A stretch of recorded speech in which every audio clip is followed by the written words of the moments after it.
नमस्कार दोस्तों, स्वागत है आपका विद्याधाम चैनल पर। दोस्तों, आज मैं जो बात आपसे करने जा रहा हूँ वह इतनी साधारण नहीं कि सुना और छोड़ दिया। यह वह बात है जिसे लोग पिछले कई दिनों से फोन पर, गलियों में, चौराहों पर, सोशल मीडिया पर, पोस्ट में और कमेंट सेक्शन के अंधेरे कोनों में घुमा रहे हैं। कोई बोल रहा है पुलिस घर घर आ रही है, कोई कह रहा है कागज दिखाओ नहीं तो पछतावा होगा, कोई कह रहा है कि नए नियम आ चुके हैं और जो नहीं संभला वह किसी और लाइन में चला जाएगा। मगर कोई इस बात पर गौर नहीं कर रहा कि असल कहानी है क्या, असल खेल क्या है।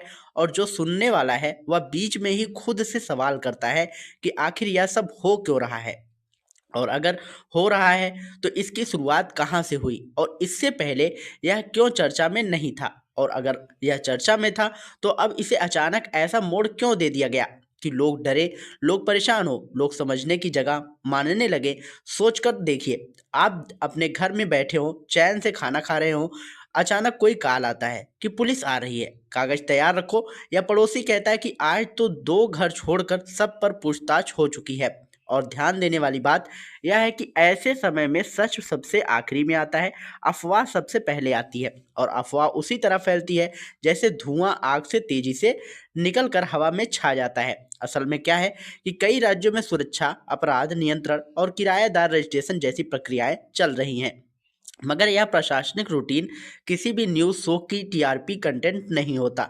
यह सोशल मीडिया का मसाला नहीं होता जिससे लोगों को पैसे कमाने में आसानी हो, और इसलिए कोई इसके बारे में बोलता ही नहीं। लेकिन जैसे ही कोई अभियान दिखता है, अचानक कुछ लोग इसे उस दिशा में मोड़ देते हैं जो सबसे ज़्यादा डर पैदा करे, क्योंकि डर एक ऐसी चीज़ है जो इंसान को अगले 2 मिनट तक बांधे रखती है। अब सवाल यह है कि पुलिस घर घर क्यों जाती है, क्यों रिकॉर्ड चाहिए, पहचान चाहिए, पता चाहिए।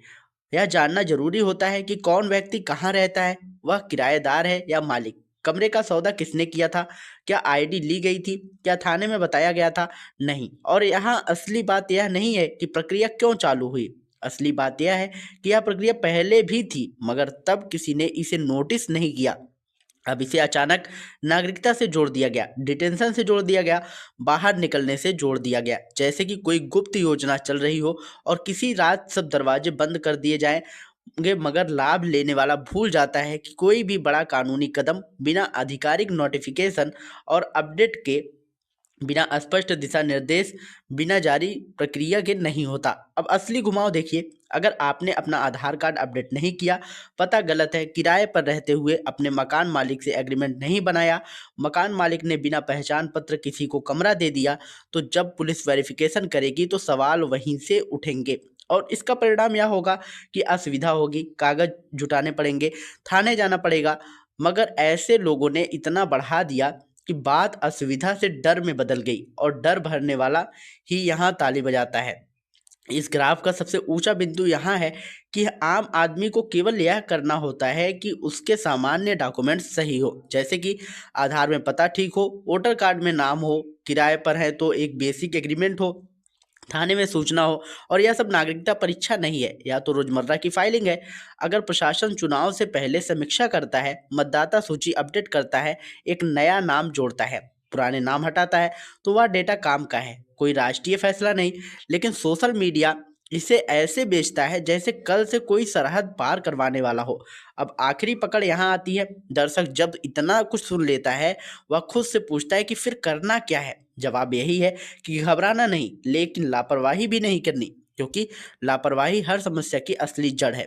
अगर आपके इलाके में ऐसा वेरिफिकेशन चल रहा है, अगर पुलिस ने दस्तक दरवाजे तक दे दी है, अगर किराएदारों की जानकारी मांगी है, तो नीचे बताना कमेंट में।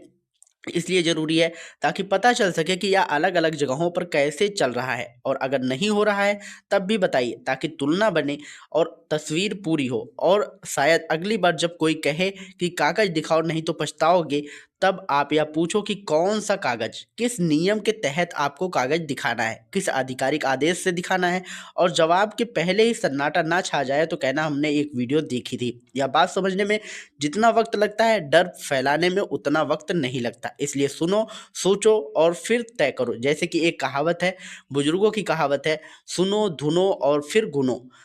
इसलिए इस कहावत का पालन करें। और दोस्तों, अगर आप लोगों को ये वीडियो और ये जानकारी अगर आप लोगों को पसंद आई हो तो वीडियो को लाइक करिएगा, शेयर करिएगा, और यदि चैनल पर पहली बार आए हो तो चैनल को सब्सक्राइब करके बेल आइकन जरूर दबाइएगा। मिलते हैं नई वीडियो में नई अपडेट के साथ, तब तक के लिए जय हिंद, जय भारत।